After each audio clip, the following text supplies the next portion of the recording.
প্রিয় ছাত্রছাত্রীরা, স্টাডি রুমে তোমাদেরকে স্বাগত জানাই।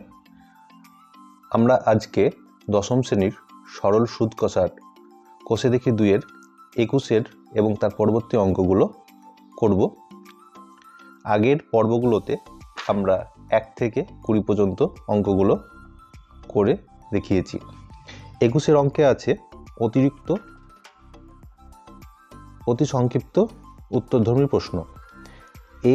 এতে বলছে বহু বিকল্পীয় প্রশ্ন।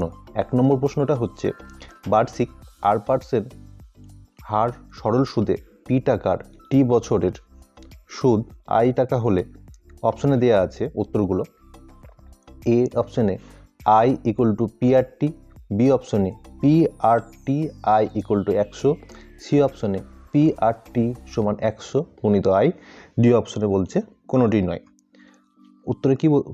উত্তরে দেখো, উত্তরে বলছে আমরা জানি I = PRT/100, বা I এর সঙ্গে যদি 100 গুণ করি তাহলে I গুণিত 100 সমান PRT। PRTটাকে বাঁ দিকে নিয়ে আসো, I গুণিত 100টাকে ঘুরিয়ে ডান দিকে যদি নিয়ে যাও তাহলে আসছে কি PRT সমান 100 গুণিত I। দেখো C অপশনের উত্তরটা এর সঙ্গে মিলে যাচ্ছে। তাহলে 1 নম্বর প্রশ্নের উত্তর হবে অপশন C। 2 নম্বর প্রশ্নটা বলছে কোনো মূলধন একটি নির্দিষ্ট সরল সুদের হারে 20 বছরে দ্বিগুণ হয়, একই সরল সুদের হারে ওই মূলধন 3 গুণ হবে কত বছরে? A অপশনে বলছে 30 বছরে, B অপশনে বলছে 35 বছরে, C অপশনে বলছে 40 বছরে, D অপশনে বলছে 45 বছরে। আচ্ছা, এক্ষেত্রে আমরা অঙ্কটি করব কিভাবে? প্রথমে আমরা সুদের হার নির্ণয় করব, পরবর্তীতে সুদের হার নির্ণয় করলেই আমরা কত বছরে মূলধন 3 গুণ হবে সেটা পেয়ে যাব। তাহলে কোনো মূলধন যদি দ্বিগুণ হয় তাহলে সেক্ষেত্রে আমরা সূত্র জানি যে 100কে যদি সময় দিয়ে ভাগ করি তাহলে সুদের হার পাওয়া যায়। তাহলে সুদের হার হবে কত? 100, আর সময় হচ্ছে 20 বছর। তাহলে 100/20 এটা কাটাকাটি করলে 5%। তাহলে সুদের হার পেয়ে গেলাম 5%। আবার আমরা একটা সূত্র জানি যে কোনো মূলধন যত গুণ হয়ে যাবে, যদি আসল বার্ষিক 8% সরল সুদে আসলে x গুণ হয়, তাহলে সময় বের করার ক্ষেত্রে সূত্রটা আছে কি 100 গুণিত x - 1/r, এত বছর উত্তর হবে। x যেখানে সুদে আসলে x গুণ হবে, মানে মূলধন x গুণ হয়ে যাবে। তাহলে এখানটায় বলেছে মূলধন 3 গুণ হয়ে যাবে। তাহলে 100 গুণিত 3 বিয়োগ 1/5 এত বছর। তাহলে 3 থেকে 1 বিয়োগ করলে 2, আর তাহলে 100 গুণিত 2/5 এটা কাটাকাটি করলে হবে 40 বছর। কাটাকাটিটা করি, 100কে 5 দিয়ে কাটলে 20, 20 গুণিত 2 সমান 40 বছর। দেখো C অপশনে বলছে 40 বছর, তাহলে উত্তরটা হবে অপশন C। 3 নম্বর প্রশ্নটি বলছে কোনো মূলধন 10 বছরে দ্বিগুণ হলে বার্ষিক সরল সুদের হার কত?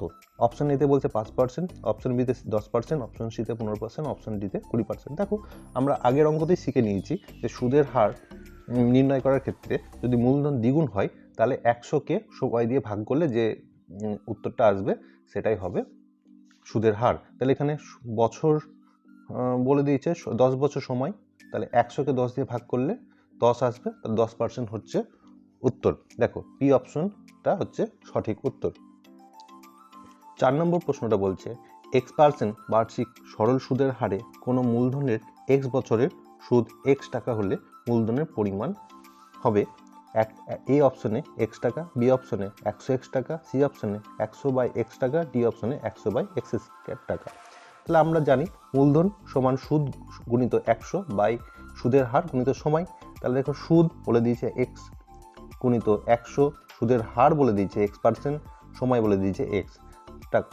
তাহলে এই x কেটে যাবে, তাহলে 100/x টাকা।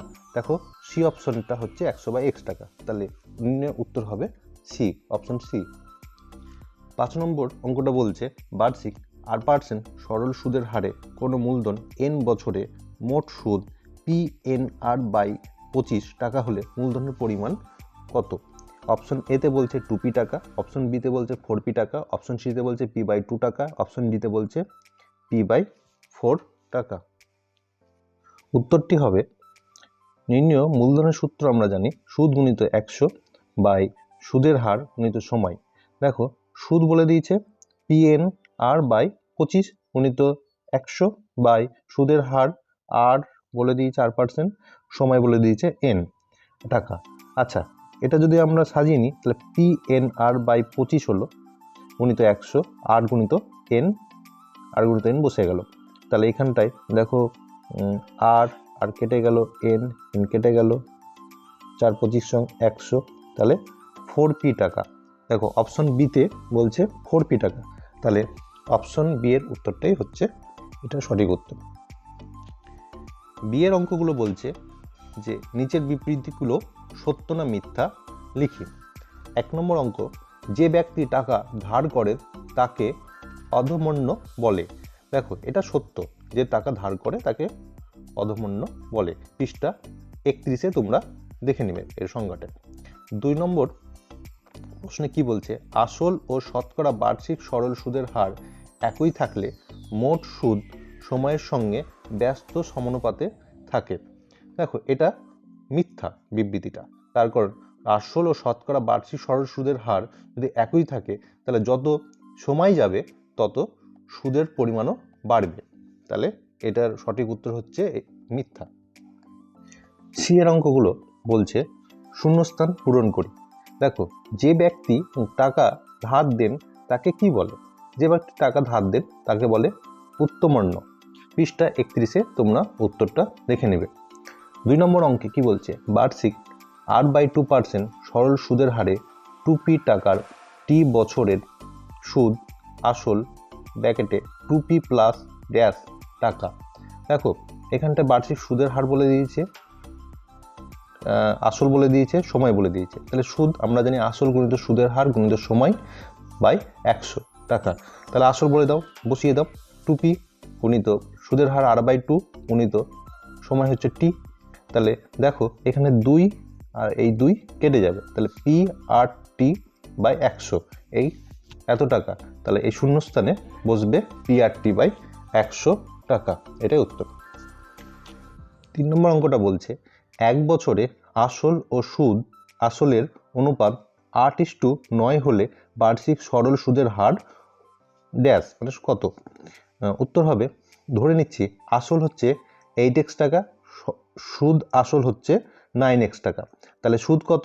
সুদ আসল থেকে আসল বিয়োগ করলে সুদ পেয়ে যাব। সুদ হচ্ছে 9x বিয়োগ 8x সমান x টাকা। তাহলে এক্ষেত্রে আমরা সূত্র জানি যে সরল সুদের হার সমান সুদ গুণিত 100 বাই আসল গুণিত সময় সমান সুদ হচ্ছে x টাকা গুণিত 100, আসল পেয়েছি 8x টাকা আর সময় তো 1 বছর বলে দিয়েছি, এত পার্সেন্ট কেটে যাবে। দেখো x কেটে যাবে, রইল 100/8। এটাকে কাটাকাটি করো, 4×2 = 8, 4×25 = 100। তাহলে 25/2 সমান, এটাকে যদি মিশ্র করো তাহলে 12.12%, এটাই হবে এটার উত্তর। 22-এর সংক্ষিপ্ত উত্তরধর্মী প্রশ্নগুলো কি বলছে একবার দেখে নিই। 1 নম্বর প্রশ্নে বলছে কোনো মূলধন বার্ষিক 6.14% সরল সুদের হারে কত বছরে দ্বিগুণ হবে তা লিখি। দেখো আমরা জানি আসল বার্ষিক 8% সরল সুদে আসলে x গুণ যদি হয় তবে সময়ের সূত্র কি আছে, 100 গুণিত x - 1/r এত বছর। তাহলে এখানটায় বলে দিয়েছে দ্বিগুণ হবে, তাহলে 100 গুণিত 2 বিয়োগ 1 বাই সুদের হার হচ্ছে কত, 6.14 বছর। দেখো এখানটায় 100 আর 2 থেকে 1 বিয়োগ করলে একই হচ্ছে, তাহলে 100ই থাকছে, আর এখানে 4×6 = 24 আর 25/4 এত বছর। দেখো 100 গুণিত এই 4টা উপর উঠে গেল, তাহলে 100 গুণিত 4/25। এটা যদি কাটাকাটি করো তাহলে 100কে 25 দিয়ে কাটলে 4 হবে, 4×4 = 16 বছর। তাহলে 16 বছর হচ্ছে এটার উত্তর। দেখো 2 নম্বর প্রশ্নটা খুব ভালো প্রশ্ন, একবার পড়ে নিই। বার্ষিক সরল সুদের হার 4% থেকে 3.34% হওয়ায় অমলবাবুর বার্ষিক আয় 60 টাকা কম হয়। অমলবাবুর মূলধন নির্ণয় করি। দেখো বার্ষিক সরল সুদের হার 4% থেকে কমে 3.34% হয়ে যাচ্ছে, তাহলে বার্ষিক সরল সুদের হার হ্রাস পাচ্ছে কত, 4 থেকে 3.34% বাদ দিয়ে কত আসছে, 1/4%। তাহলে অমলবাবুর মূলধন কত হবে, 60 টাকা কমে যাচ্ছে, এই যে 1/4% সুদ কমে যাওয়া সুদ কমে যাওয়ার জন্য তার আয় 60 টাকা কমে গেল। তাহলে 60 গুণিত 100 বাই 1 গুণিত 1/4 এত টাকা। এটাকে তুমি সাজিয়ে নাও, তাহলে 60 গুণিত 100 গুণিত এই 4টা উপরে যেগুলো 4 গুণ করলে আসবে 24,000 টাকা। তাহলে অমলবাবুর মূলধন ছিল 24,000 টাকা। 3 নম্বর অঙ্কটা বলছে শতকরা বার্ষিক সরল সুদের হার কত হলে কোনো টাকার 4 বছরের সুদ আসলের 8/25 অংশ হবে তা নির্ণয় করি। এক্ষেত্রে আসল আমরা x টাকা ধরে নিচ্ছি, তাহলে সুদ কত? আসলের 8/25 টাকা বলেছে, তাহলে সুদ হবে 8x/25 টাকা। তাহলে আমরা সূত্রও জানি সরল সুদের হার বের করার, সুদ গুণিত 100 বাই আসল গুণিত সময়, মান বসিয়ে দাও। সুদ হচ্ছে 8x/25 গুণিত 100 বাই আসল হচ্ছে x, সময় হচ্ছে 4 বছর, বসিয়ে দিলা। 8x গুণিত 100, 25টা নিচে নেমে গেল, নিচে x গুণিত 4 রইল, কাটাকাটি যদি করো 4×25 100, 4 কেটে গেল, x কেটে গেল, 8%, 8%ই হচ্ছে এটার উত্তর। 4 নম্বর অঙ্কটা বলছে শতকরা বার্ষিক সরল সুদের হার কত হলে কোনো টাকার 10 বছরে সুদ আসলে 2/5 অংশ হবে তা নির্ণয় করি। দেখো এখানে বলেছে কোনো টাকা 10 বছরের সুদ আসলে 2/5 অংশ বলে দিয়েছে। তাহলে ধরে নিচ্ছি যে এই সুদ আসল হচ্ছে x টাকা, তাহলে সুদ কত হবে? সুদ আসলের 2/5 অংশ বলেছে, তাহলে সুদ হবে x গুণিত 2/5 মানে 2x/5 টাকা। তাহলে আসল কত? সুদ আসল থেকে তুমি যদি সুদ বিয়োগ করে দাও তাহলে আসল পেয়ে যাবে। তাহলে আসল হচ্ছে x বিয়োগ 2x/5 সমান, এটা ক্যালকুলেশন করলে 3x/5 টাকা আসবে আসল। সময় বলে দিয়েছে 10 বছর, 10 বছর ঢুকে দিলাম। তাহলে আমরা সরল সুদের হার নির্ণয় করার সূত্র জানি যে সুদ গুণিত 100 বাই আসল গুণিত সময়। এটা যদি তুমি ক্যালকুলেশন করো, এটা যদি ক্যালকুলেশন করলে আসবে 20/3 সমান, এটা 6.23%। এটাই হচ্ছে 4 নম্বরের উত্তর। শেষ প্রশ্নটা হচ্ছে বার্ষিক 5% সরল সুদের হারে কত টাকার মাসিক সুদ 1 টাকা তা নির্ণয় করি। দেখো 1 মাসের সুদ বলে দিয়েছে 1 টাকা, তাহলে এখানটায় সুদ হচ্ছে 1 টাকা, আসল বের করার সূত্র হচ্ছে সুদ গুণিত 100 বাই সুদের হার গুণিত সময়। সুদ হচ্ছে 1 টাকা গুণিত 100, সুদের হার বলছে 5%, আর সময় বলে দিয়েছে মাসিক মানে 1 মাস। 1 মাসকে আমরা যদি বছরে প্রকাশ করি তাহলে 1/12 হয়। তাহলে এটা যদি ক্যালকুলেশন করো তাহলে 100 গুণিত এই 12টা উপরের দিকে উঠে যাবে, 12/5। এটা যদি কাটাকাটি করো 100কে 5 দিয়ে কাটলে যদি কাটো তাহলে তোমরা হবে 20, তাহলে 20কে 12 দিয়ে গুণ করলে হবে 240 টাকা। এটাই তোমার 5 নম্বরের উত্তর। আচ্ছা ছাত্রছাত্রীরা, তোমাদেরকে এই সরল সুদ কষার কোষে দেখি 2-এর সমস্ত অঙ্কগুলোই করে দেখানো হলো বিভিন্ন 4টে পর্বে আমরা করে দিলাম। যদি অঙ্কগুলো ভালো লেগে থাকে তাহলে তোমরা অবশ্যই লাইক শেয়ার করবে এবং অবশ্যই চ্যানেলটা সাবস্ক্রাইব করবে। ধন্যবাদ, তোমরা ভালো থেকো।